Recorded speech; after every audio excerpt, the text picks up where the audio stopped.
Listen up, maggots! Lieutenant Surge here, reminding you that today we celebrate the birth of the greatest country in the history of the universe, the United States of America! Fuck yeah! Take it from me, the Lightning American. Ever wonder how I got that name? Because I use electric Pokémon and I'm from America, dipshit! That's right, I came to the Kanto region from the good old US of A just to spread freedom to the world of Pokémon. It all happened one fateful day during the war. I was in the heat of battle and my helicopter got shot right out of the sky. I thought I was a goner for sure. My chopper was spinning all out of control like a war turtle clearing spikes when I spotted the most majestic creature I'd ever laid eyes on. A gigantic red, white, and blue bald eagle soaring through the sky. I knew it was a sign that I was meant to live and fight another day and continue my mission of spreading freedom across the globe. Little did I know this majestic creature was a Pokemon called Braviary that ended up in a different dimension because it emancipated so many oppressed peoples that it ripped a hole in space and time. That's right, folks, that's the power of freedom.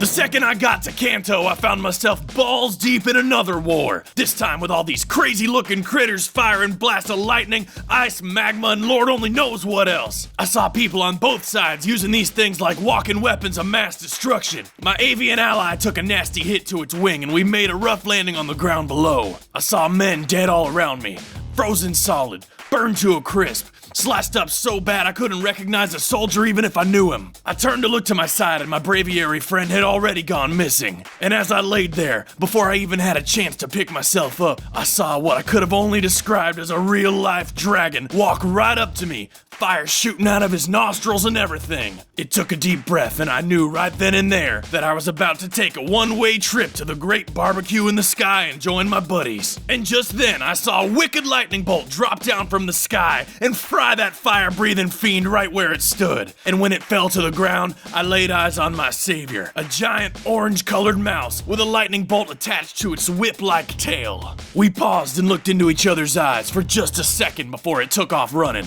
I knew I had to follow it, and after making our way through the carnage, we ended up in a trench where a group of terrified soldiers were gathered around the body of what used to be their commanding officer, each one of them with one of these little monsters at their side. And it was then that I understood what I needed to do. This wasn't any different from back home. These men were at war. It was kill or be killed, and they needed a leader. We stuck together, waded through the chaos, fought our way through enemy lines until what remained of the other guys ran for the hills. There weren't many of us left. I don't know who our enemy was. I don't know what we were fighting for. I just hoped I was on the right side. Well, look at old Surge rambling again. I guess the point of this whole story is never forget that someone out there fought for your freedom, and the least you can do is go out there and be the best damn American you can be. That's right, cook a fuckload of meat, drink a whole case of Budweiser, and blow some shit up. This is America, damn it, and if you're gonna be free, you might as well show the world just what that means. Lieutenant Surge, over and out.